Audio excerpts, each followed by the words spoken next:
Sunday Night Production. Champion de France du contre-la-montre en 2016, vainqueur du Tour de Lombardie en 2018, vainqueur de 6 étapes de Grand Tour, 33 top 10 en World Tour et 16 Grands Tours à son actif. Mais connaissez-vous vraiment Thibaut Pinot ?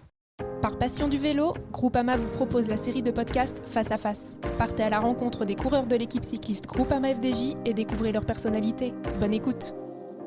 Bonjour à toutes et à tous, bienvenue sur le podcast Dans la tête d'un cycliste. Après avoir rencontré Marc Madiot, le manager de l'équipe Groupama FDJ vendredi dernier, nous nous retrouvons aujourd'hui pour lancer une série de 8 podcasts face à face, proposés par Groupama. Patrick Chassé est parti à la rencontre de 8 coureurs pour mieux connaître leur personnalité. Bonjour Patrick, vous avez été à la rencontre de 8 coureurs, 8 champions de l'équipe Groupama FDJ. Tout d'abord, bienvenue et si vous pourriez nous expliquer dans quel contexte vous avez rencontré ces 8 champions. Bonjour, merci de cette invitation. Ça s'est fait assez naturellement à un moment où les coureurs sont disponibles. C'est-à-dire que ça n'arrive pas très souvent, surtout en les ayant tous réunis. Donc ça s'est fait juste dans les jours qui précédaient la présentation. Cette année, pour Groupama FDJ, c'était au mois de décembre, la présentation de l'équipe. Et c'était au service course, ce qui est assez original, parce que d'habitude, on est un peu dans un endroit... on va dire, plus cossu. Là, on était vraiment sur un lieu de travail, un lieu de réunion, un lieu de départ aussi, puisqu'ils allaient partir très vite après la présentation en stage en Espagne. Et voilà, quoi. Et donc, il y a cette ambiance un petit peu... je ne sais pas si on les entend parfois. On est dans un... C'est assez intime, effectivement. Oui, c'est assez intime. On est dans le bus, le tocard qui sillonne l'Europe. On est sur le parking du service course à Villepinte, à un moment où tout le monde est là, réuni à quelques heures de la présentation de l'équipe. Alors là, on attend tout simplement le coureur le plus emblématique de l'équipe cycliste Groupama FDJ. Bon, difficile de vous dire dans quel état d'esprit il sera pour cet entretien. Je pourrais vous décrire 2 attitudes bien différentes du personnage et vous allez vite comprendre de qui il s'agit. D'un côté, on peut très bien avoir un type un peu bougon, ronchon, pas forcément heureux d'être là. Et en fait, c'est pas tant ça, mais il se dira qu'il serait tellement mieux ailleurs. Et son ailleurs à lui, c'est au bord d'un étang, ou bien dans sa ferme, perdu au cœur du département de la Haute-Saône, au milieu de ses animaux, évidemment, loin de la ville, loin du bruit médiatique, loin des postures un peu forcées, etc. Mais à l'opposé, on peut avoir aussi celui qui vous accueille avec le sourire du bon gars. Mais attention, pas le même sourire qui fend entièrement le visage de son équipier Mathieu Ladanius, ni celui du visage solaire d'Arnaud Démare. Non, le concernant, ce sera plutôt le sourire goguenard. Vous voyez ce que je veux dire ? Celui qui précède en général la bonne vanne qu'il ne manquera pas de vous balancer en guise de bienvenue. Bon, parce qu'il est comme ça, Thibaut Pinot. Bon, écoutez, on va voir ce qu'il nous réserve.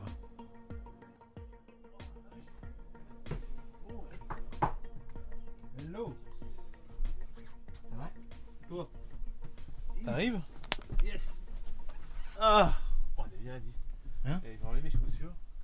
Je vais me mettre à l'aise. Bon, on va pas forcément beaucoup parler de compétition. On va plutôt s'attarder sur les sujets qui te sont chers, il me semble. Mais dont tu parles peut-être pas souvent, la famille, ton écosystème, assez proche de la nature, on va dire. Les animaux de la crèche, ta personnalité aussi. Hein, ça t'aimera peut-être moins. Et puis voilà, on y va ? Ça marche. Quand il va chercher un exploit, c'est jamais des petits exploits, Pinot.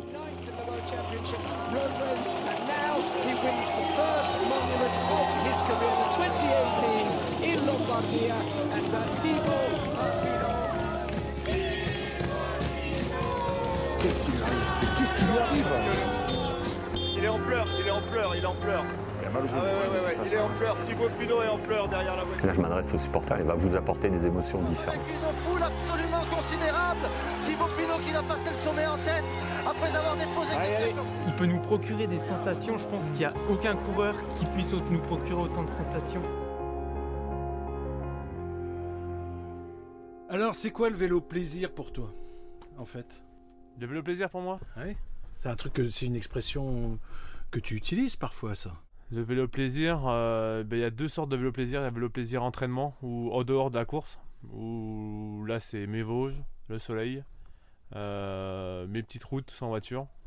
Ça c'est du vélo plaisir. Après tu as le vélo plaisir compétition, où là c'est le vélo comme je l'entends et comme je l'aime. Ça veut dire sans calcul et à l'instinct. Et tu crois que tu continueras le vélo à l'entraînement, en balade, en excursion, appelle ça comme tu veux, une fois que tu auras arrêté, ou il y aura un rejet un petit peu de tout ça? Je pense dans un premier temps, j'ai déjà un peu réfléchi à tout ça, mais je pense dans un premier temps, il y aura vraiment un rejet, je pense. Pour faire du vélo plaisir, il faut avoir des sensations, il faut avoir de la force dans les jambes, parce que justement, plus tu as de force, plus tu vas vite, plus tu prends du plaisir dans le vélo que j'aime. Donc dans le vélo après la retraite, je vais perdre tout ça. Je vais perdre mes sensations, je vais perdre ma force, je vais retrouver un peu les sensations qu'on a quand on reprend le vélo début novembre.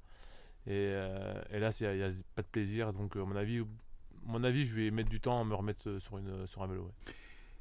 Et sur l'année qui s'est écoulée, est-ce qu'il y a eu un retour d'un vélo que tu apprécies, qui te donne envie de continuer?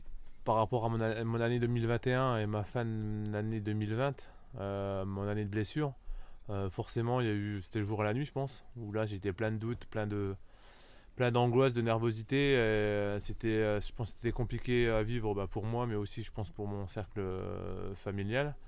Et le fait de revivre sur mon vélo l'an dernier, ça a été pour moi une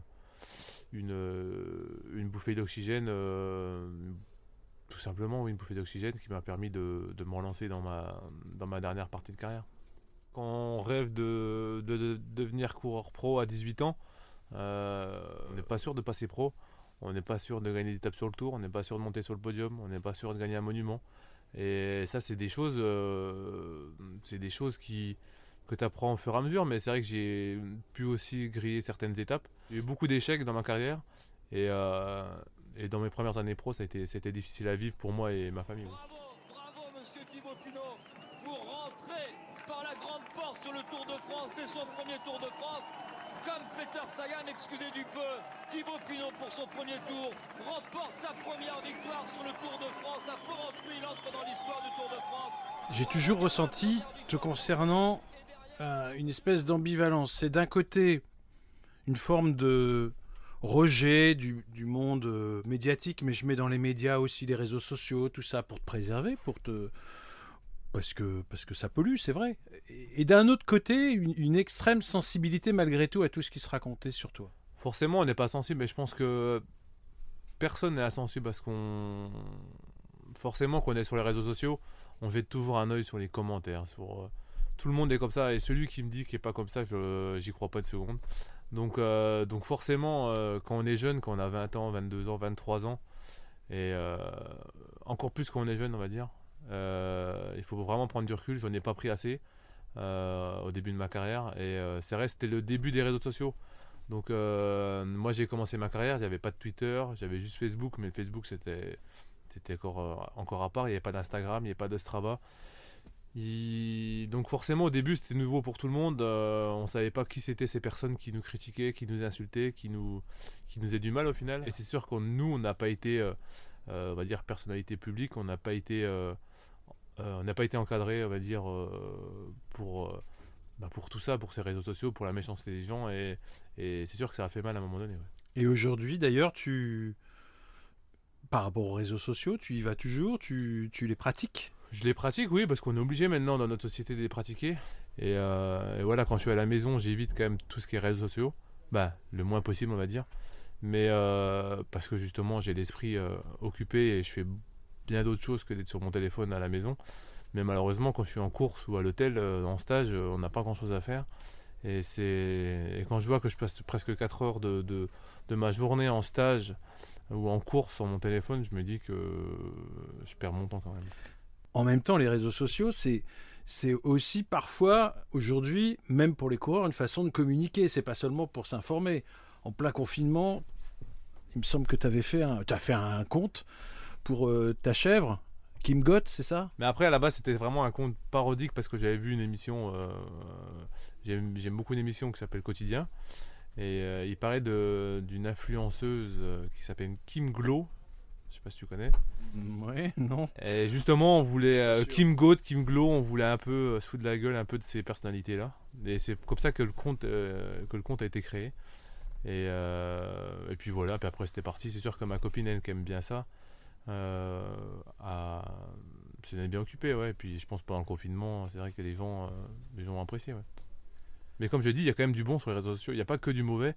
Il y a beaucoup de vidéos qui me font rire, il y a beaucoup de choses qui me font rire. Mais malheureusement, il y a ces petits démons qui sont là, quoi. Les animaux, on y arrive logiquement. J'ai l'impression que pour répondre à une remarque qu'avait dû te faire Marc Madiot à tes débuts chez les professionnels, en disant que cette vie allait te changer, finalement, quand tu rentres dans ton nid là-bas, en Haute-Saône, au bord de ton étang ou dans ta ferme, on a l'impression, moi j'y suis jamais allé, mais il me semble que tu as réussi à préserver quelque chose qui n'a finalement pas changé. Ouais, je pense que ça n'a pas changé, mais après c'est sûr que grâce au vélo, grâce à mes victoires, j'ai pu réaliser mes rêves. Mon premier achat, ça a été un étang. Mes derniers achats, c'est un tracteur, et tout ça c'est grâce au vélo au final, parce que si j'ai pu faire la ferme que j'ai toujours rêvé, c'est grâce au vélo. Donc forcément ça va ensemble au final, et si j'ai cette vie là à côté, c'est grâce aussi au vélo. Et si j'aurais fait un autre métier, j'aurais pas pu me permettre d'avoir tous ces animaux, tout ça à côté, on va dire. Donc pour moi c'était une chance, oui. Quand tu commences à avoir quand même j'ai 5-6 vaches, 6 ânes, une quinzaine de chèvres, une dizaine de moutons, ça commence à faire beaucoup de boulot. Et donc forcément, vu que j'aime bien les choses bien faites, ça prend encore un peu plus de boulot, quoi. Depuis tout petit, j'ai toujours eu des animaux avec mes parents ou mes grands-parents qui étaient agriculteurs, donc forcément j'ai toujours été baigné là-dedans, mais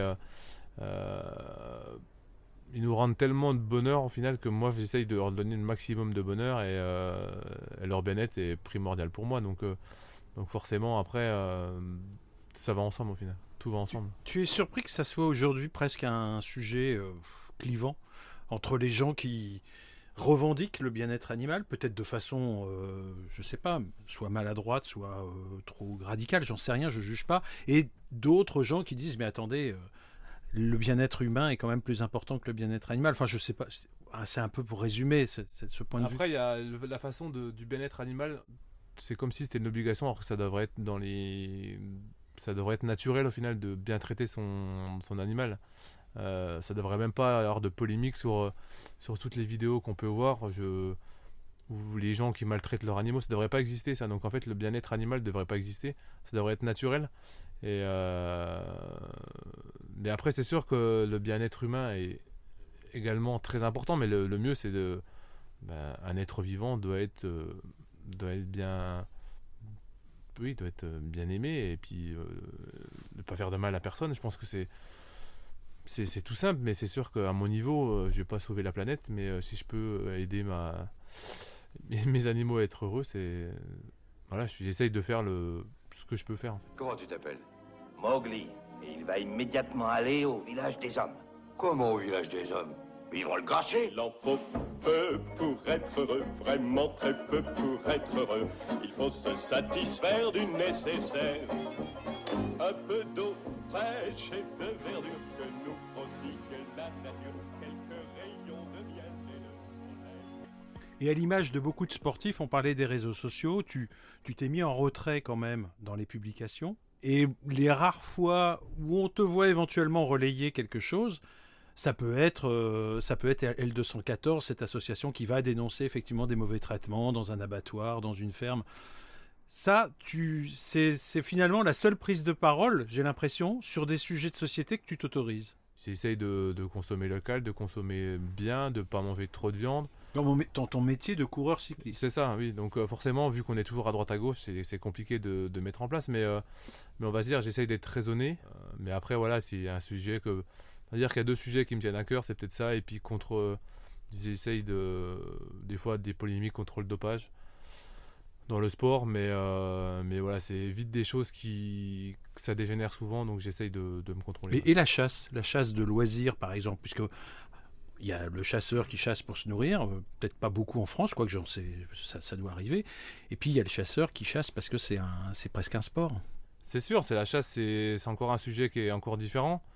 Je pense qu'il y a besoin de régulation, ça c'est sûr, quand on voit les dégâts des sangliers, de tout ça. Mais après, voilà, moi quand je vois un chevreuil, je suis le premier à m'arrêter et puis le prendre en photo, en vidéo. Donc il y a tellement de sujets à traiter qu'on va dire déjà commencer par un sujet comme la corrida qui est pour moi la base, ça serait déjà une bonne chose. Ouais. Tu regrettais aussi, il y a 2 minutes, les propos que tu as pu, les prises de parole que tu as pu prendre sur justement la lutte antidopage, sur les différences qu'il peut y avoir de traitement entre certaines équipes qui s'appliquent des règles plus strictes et d'autres. Là-dessus, tu t'es exprimé, tu as regretté ensuite ? Je sais pas si j'ai regretté, mais c'est là que je me rends compte que les réseaux sociaux, il y a des gens qui m'apprenaient certaines choses, qui pensent m'apprendre des choses alors qu'ils disent n'importe quoi. Mais dans quel sens là ? Parce que là, je te suis pas. C'était sur les infiltrations de Nadal. J'ai absolument jamais eu contre le joueur ou la personne. C'est pas ça que je signalais. Mais c'est juste le traitement que ont ces joueurs par rapport à nous cyclistes. Mais après, moi, ce qui m'a le plus là-dedans, c'est même pas le fait d'être insulté ou ça, c'est une chose, mais c'est le fait de pas être soutenu par le milieu. En fait, moi, j'ai juste envie de profiter de ma vie d'après cycliste. Au final.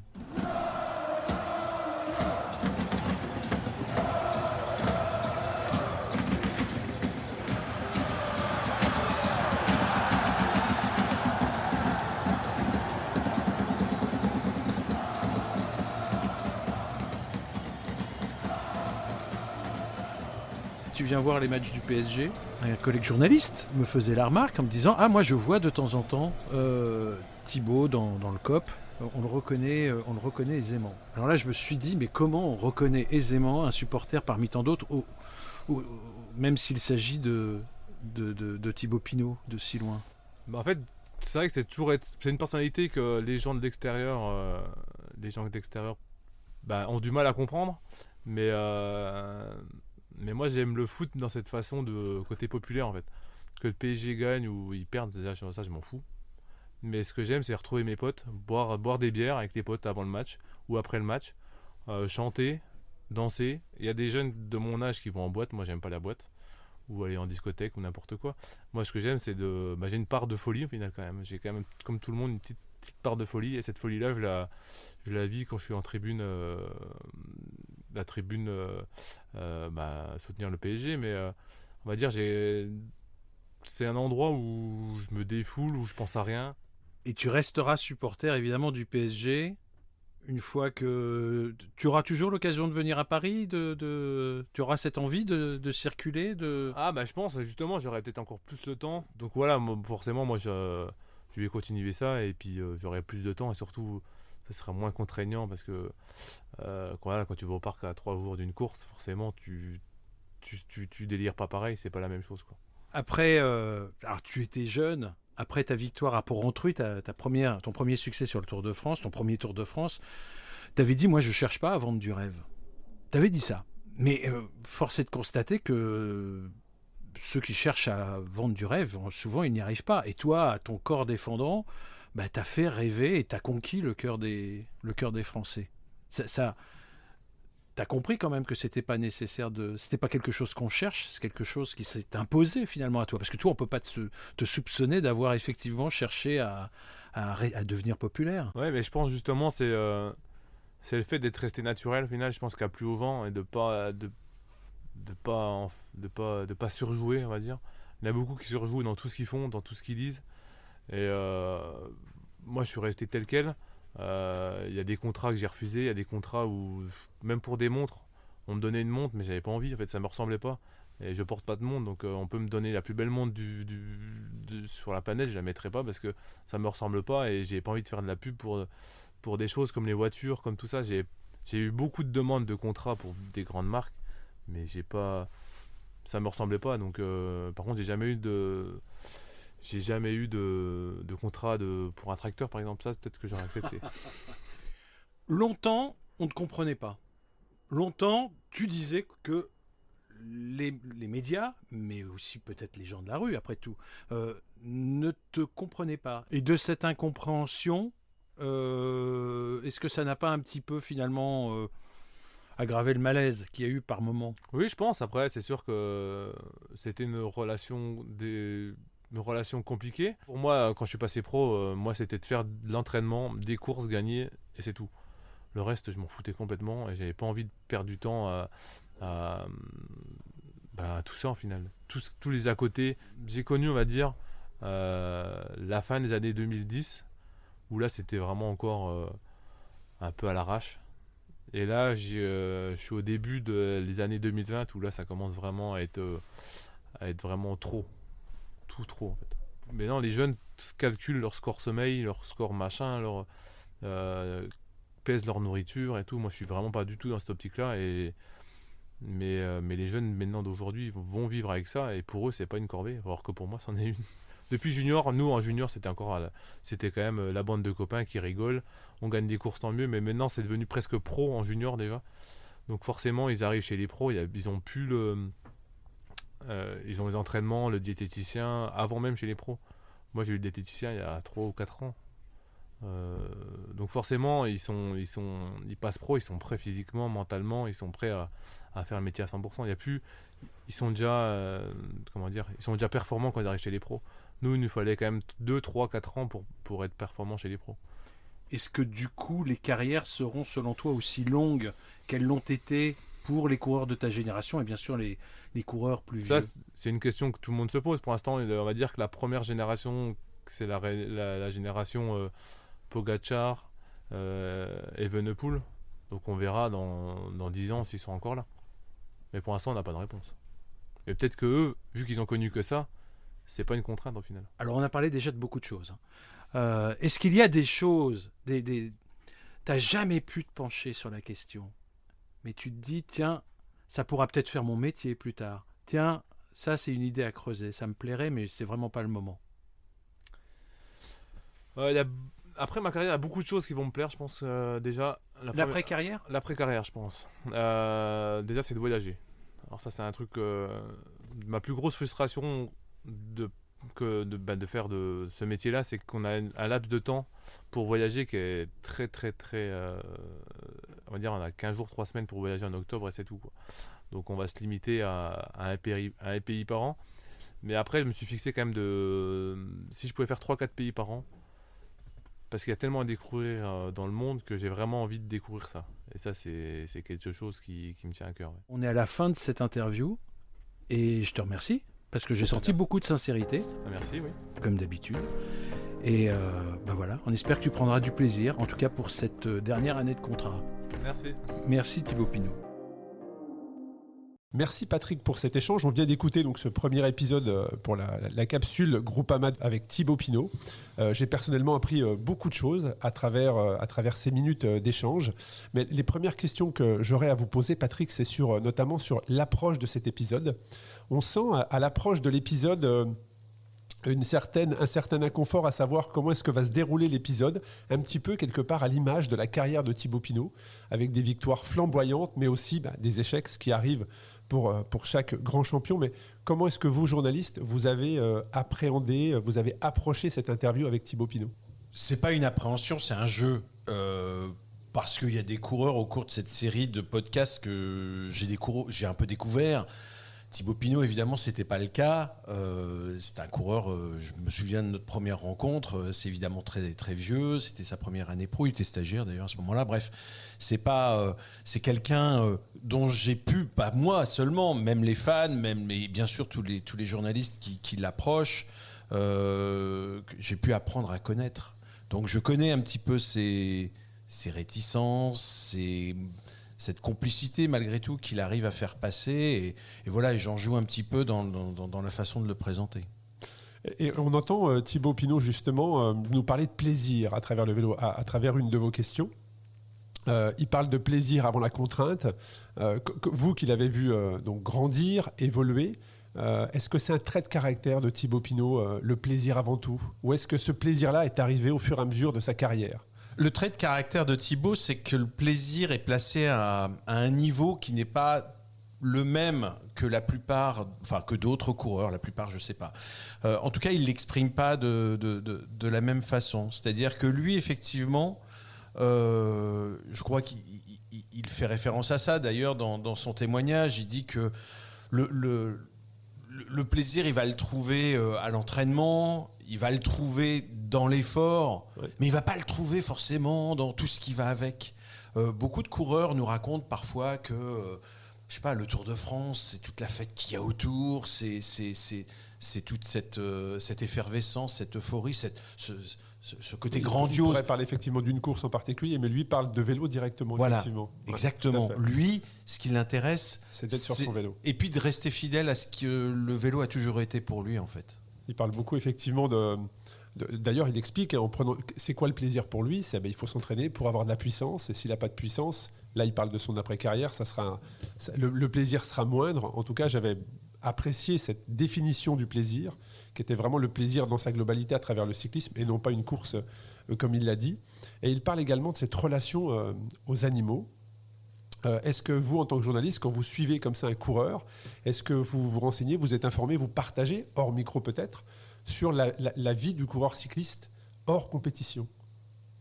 Évidemment, mais parfois un athlète de haut niveau va rester plus ou moins secret.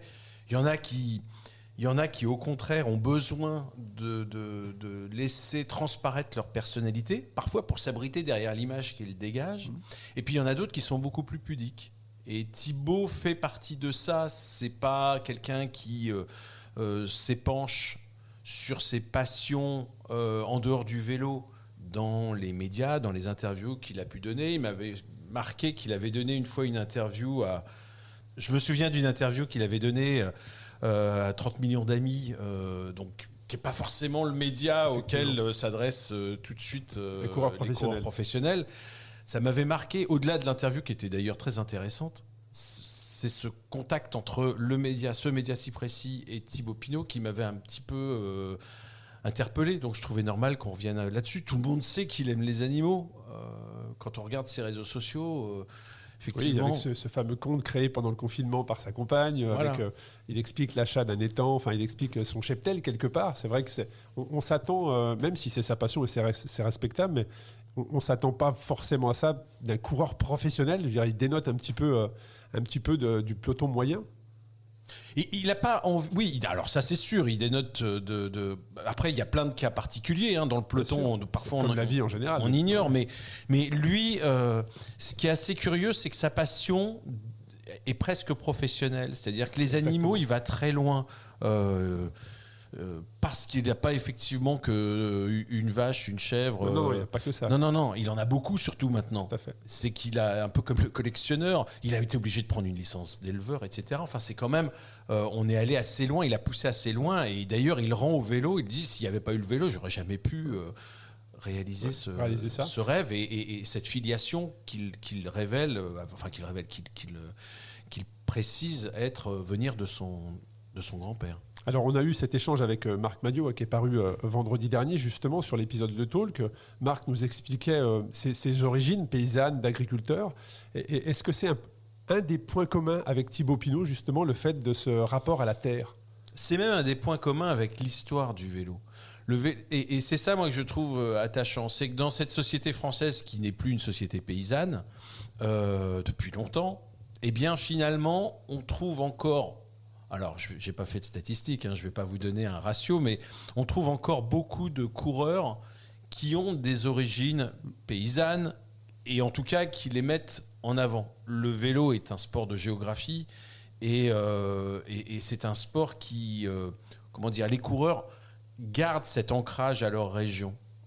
plus peut-être que dans n'importe quel autre sport. Bien sûr, on va toujours dire, lui, il vient de Normandie, lui, il vient de Haute-Savoie, ou lui, il vient de Haute-Saône, dans le cas de Thibaut Pinot. Mais ça va plus loin. Tout de suite, il nous parle effectivement de son attachement à la nature, aux animaux, à cet étang dont il a fait l'acquisition très vite dans sa carrière professionnelle, comme s'il avait besoin de marquer son territoire. Mais c'est peut-être aussi la particularité de l'équipe Groupama FDJ en général, puisqu'on va l'entendre dans les épisodes à venir, mais il y a toujours, dans beaucoup d'épisodes, ce rapport justement à la terre, à la région, l'origine. Et je trouve que c'était vraiment... ça se distingue dans un trait de caractère de l'équipe. Alors vous qui avez l'habitude de voir de nombreux coureurs, de nombreuses équipes, est-ce que c'est peut-être la particularité de l'équipe Groupama ?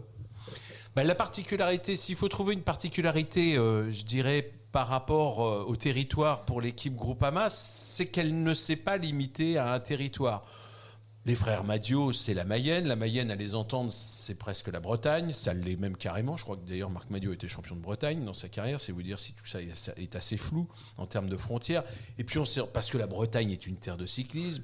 Mais très vite, on s'est rendu compte qu'il y avait aussi des nordistes dans cette équipe. Et puis, avant l'équipe Groupama FDJ, l'Est, la Franche-Comté, n'était pas les Vosges ou le Jura. Toute cette région n'était pas une terre de cyclisme. Elle l'est devenue. C'est là que s'est ancrée aussi l'équipe continentale à Besançon. Honnêtement, moi, quand j'ai commencé dans la carrière, non, la Franche-Comté n'était pas du tout une terre de cyclisme. Aujourd'hui, elle l'est. Il y a des courses qui sont organisées, il y a une équipe qui a pris pied là-bas, et il y a des champions, il y en a quand même pas mal. Il y en a quand même pas mal, effectivement. Et dans la continuité des passions de Thibaut Pinot, notamment, moi, j'ai découvert le fan de foot, en fait, celui qui va dans le COP, notamment du PSG. Est-ce que ça, c'est pareil en tant que journaliste? Est-ce que vous partagez, quand vous rencontrez ces grands champions, est-ce que vous parlez vélo, bien évidemment, mais aussi de foot, qui est une des passions de Thibaut? Moi, je ne savais pas que Thibaut Pinot allait dans le COP du PSG, notamment, quelquefois 3 jours, 4 jours avant une épreuve importante. Alors ça, je ne sais pas si il le dit. À mon avis, il en parle. Il le dit parce que voilà. Maintenant, on peut le dire. De toute façon, on ne va plus lui reprocher, c'est sa dernière saison. Mais c'est vrai qu'il ne s'en vantait pas, il n'était pas tout seul. Il y allait avec Arthur Vichot. Donc il commence à avouer, un petit peu comme les grands enfants avouent à leurs parents parfois des petites bêtises qu'ils ont commis dans le secret de la fratrie. Mais là, oui, à moi, ce qui m'a plu dans ce passage, c'est qu'il dit, bien sûr, il parle de la graine de folie, il dit. Pour lui, c'est son grain de folie à lui. C'est marrant, il fait la comparaison avec la boîte de nuit. Il dit, moi, j'étais pas boîte, ma folie, c'était le COP. Un peu comme... Mais le COP, c'est un peu une boîte de nuit. Au niveau sonore, et puis même dans la folie. Il dit le mot folie. Oui, dans la folie que ça génère, dans l'abandon dans lequel on se laisse aller.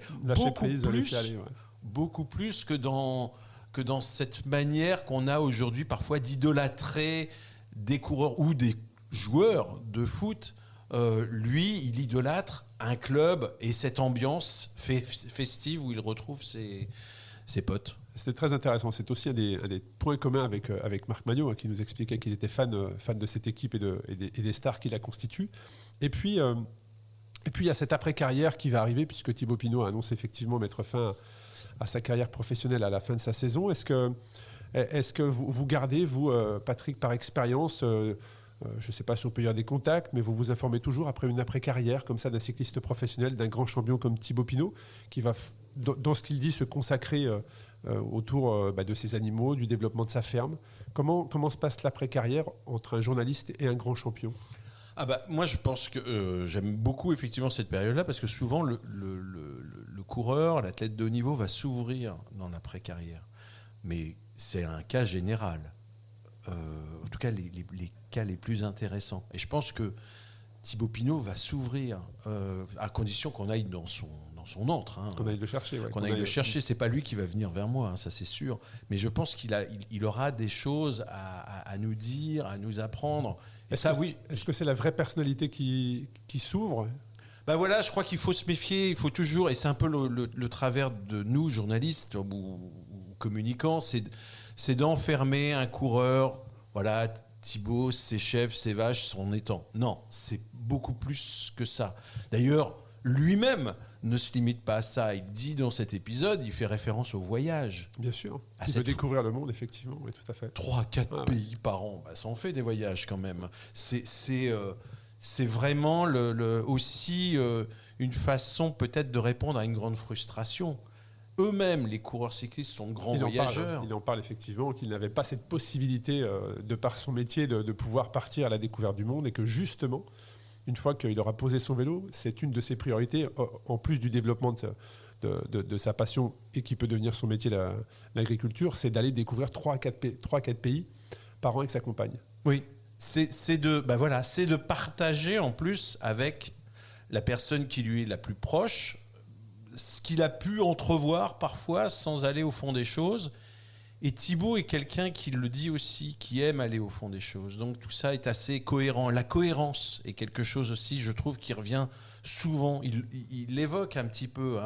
S'il aime la nature, le vélo, sa région, tout ça est très ses cohérent. Amis, il parle de ses potes avant les matchs, justement.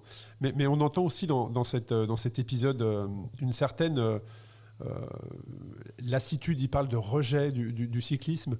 On sent une certaine fatigue. Est-ce qu'il va faire partie des cyclistes, des grands champions qui posent le vélo pour parfois ne plus le reprendre, ou est-ce qu'il va le poser le temps de respirer, peut-être justement de s'ouvrir et de faire ressortir sa vraie personnalité pour ensuite le reprendre? Quel a été votre sentiment dans cet échange à propos de cette fin de carrière et du rejet, le mot qu'il utilise à travers pour cette fin de carrière justement? Je ne peux pas répondre à sa place, je n'en sais rien, mais on a toutes les typologies. On a des coureurs qui posent le vélo au clou et qui n'y touchent plus. D'ailleurs, il me semble que Marc Madiot, dont j'ai été témoin d'ailleurs de ce moment où il raccroche son vélo au clou, ne l'a plus vraiment touché depuis. Et ces exemples existent. Il y a aussi, comme il le décrit lui-même, on ne retrouve pas après les mêmes émotions, donc il faut construire, il faut accepter d'avoir un rapport différent. Il faut accepter d'avoir ce rapport différent au vélo que celui qu'il a entretenu depuis une quinzaine d'années. Donc voilà, c'est ça le truc. Qu'il ne le voit pas aujourd'hui, c'est normal. On en reparlera dans 10 ans. Certains peuvent aussi être dans le je ne sais pas si on peut dire le déni, mais... en s'entraînant moins, pensent pouvoir aussi toujours être les mêmes champions qu'ils étaient, mais il faut aussi avoir l'acceptation. C'est ce que vous utilisiez, l'acceptation. Non, mais de c'est pas à vous que carrière. je vais apprendre que parfois des sportifs changent leur pratique, passent de l'intensité à quelque chose de beaucoup plus extensif sur des très longues distances. Enfin, le champ des possibles existe. Ça sera avec plaisir si un jour Thibaut se lance effectivement dans la longue distance. S'il veut faire 3-4 pays par an, il va peut-être falloir qu'il envisage les longues distances. Et en tant que journaliste, Patrick est toujours en rapport avec Thibaut Pinot. Quelles sont, si vous pourriez nous partager les plus belles émotions que Thibaut Pinot vous a fait vivre derrière le micro, mais aussi les plus grosses difficultés en tant que journaliste? Parce qu'on accompagne, comme vous connaissez Thibaut depuis des années, forcément quand il y a un échec du sportif, je pense que le journaliste a un peu d'affect à travers ça. Indéniablement, et sans avoir à réfléchir, pour moi, c'est pour Antruy, sa première victoire d'étape sur le Tour de France. Il se trouve que je suis là, je suis sur la ligne, et le hasard fait que je suis vraiment sur la ligne. C'est-à-dire que je suis... Enfin, vraiment, pas sur la ligne, parce que là, ça se serait vu quand même, j'aurais peut-être un peu gêné, mais juste derrière. Je ne suis pas dans le sas des journalistes, je suis avec un caméraman. On sait qu'il va gagner, on m'autorise à aller là. Donc, je ne commande pas le Tour de France, mais il me tombe pas dans les bras, mais... je le ressens ainsi. C'est-à-dire qu'il y a une espèce de bousculade entre les Cerbères qui sont à l'arrivée et qui essayent de nous contrôler, lui qui est à bout de souffle. Et il y a et attention, il n'a jamais rien gagné. C'est son premier tour auquel il ne devait pas participer, auquel il voulait absolument participer au point de convaincre au dernier moment Marc Madiot. Il y a cette étape on est dans le Jura, donc tout près de chez lui. Il n'a pas gagné la planche des Belles-Filles, mais il gagne pour Antruy. Et il y a cette émotion. Et en mon fort intérieur, je me souviens très précisément ce que je pense. C'est-à-dire il était un peu annoncé. Je me dis, ça y est, c'est concret. Voici le coureur français pour les grandes courses par étapes qu'on attend. Je ne sais pas si à ce moment-là, s'il est capable de gagner le Tour de France ou pas. Je sais qu'on vient de signer au bas d'une page un bail qui va durer un certain temps avec ce sacré bonhomme. Et cette victoire au sommet du Tourmalet, cette émotion particulière avec les images de Marc Madiot à côté. Alors là, je savais pas que vous alliez me poser cette question, mais moi, je suis dans la voiture d'Yvon Madiot qui suit donc Thibaut. Donc là, c'est au centre des émotions là. Au centre des émotions, en tout cas dans la voiture, parce qu'on peut pas partager évidemment les émotions du coureur, mais on partage le contexte. D'ailleurs, je me souviens, j'ai une petite caméra GoPro. Et je filme ces images dont je suis très heureux qu'elles aient été partagées par tant de médias. C'est que je vois juste autour de moi s'ouvrir cette haie de spectateurs avec derrière, là on n'y est pour rien, hein, c'est les hasards, il y a cette vue magnifique, ciel bleu, les nuages qui sont en dessous, quasiment sous les spectateurs. Et cette communion et ces gens... Enfin moi je trouve que ça c'est le plus beau du sport cycliste, c'est-à-dire cette proximité. On ne peut pas faire plus proche. Il n'y a pas un sport qui fait plus proche des athlètes que le vélo, où les gens... Donc là, la communion, elle est évidente, quoi. Et Thibaut... Ça me rappelait d'ailleurs une image, sa victoire à l'Alpe d'Huez, où là, je ne suis pas du tout, mais où il y a cette image où Yvon Madiot, qui est un être très réservé, comparable d'ailleurs dans sa personnalité à Thibaut Pinot, qui lui dit retiens ce moment, écoute le public et retiens ce que tu vis, parce que... Et on est dans l'Alpe d'Huez, on pourrait lui dire non, concentre-toi sur ton truc, ta victoire. Non. Là, Yvon Madiot se rend compte qu'au-delà de tout ça, il y a aussi un moment qu'on est en train de vivre, une émotion présente dont il faut prendre conscience, et qui sert aussi probablement à se sublimer. Ouais, très intéressant. Et puis là, on parle des moments de sublimation, hein, mais il y a aussi les moments difficiles. Qu'est-ce que vous pouvez partager en tant que journaliste sur les moments difficiles qu'a pu connaître Thibaut, que ce soit sur les routes du Tour de France, mais aussi notamment sur celle du Giro? Le Giro, en tant que commentateur, on sait que le podium est fait, ce qui n'avait été pas le cas lors de sa précédente participation. Et à chaque fois, là c'est soudain évidemment, rien ne laisse penser ça. Il y a toujours une part de mystère. Et c'est très bien comme ça. Et avec Thibaut, elle est parfaitement respectée. Moi, je partage en partie, de façon indirecte, mais une forme d'intimité avec cette équipe. Et sur le Tour de France, je ne suis pas du tout au courant. Je suis même d'ailleurs dans ce cercle, j'ai l'impression que je suis le seul à ne pas être au courant. Après coup. Moi, je suis en train de monter à Tignes, à vélo d'ailleurs, avec mon petit téléphone devant moi, j'ai jamais réussi à monter d'ailleurs la montée de Tignes. Je suis estomaqué. Je vais pas parler de mon état de forme à ce moment-là, on s'en fout, mais ça me scie complètement.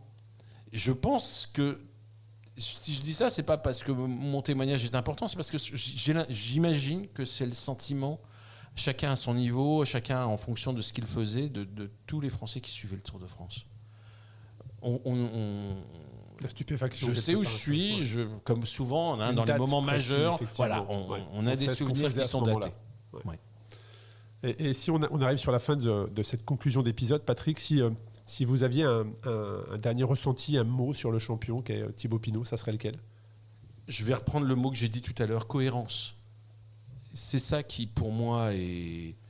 Il a toujours cherché à cultiver une forme d'authenticité, de sincérité, parce que c'était cohérent avec son personnage. Trop de champions se perdent. On change dans la vie. Hein. Je ne dis pas qu'il n'a pas changé, on évolue, oui. Ouais.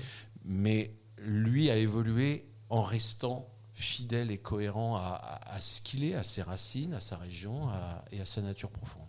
Un grand merci Patrick. On se retrouve mercredi prochain pour un nouveau Face à Face avec Stephen Kung.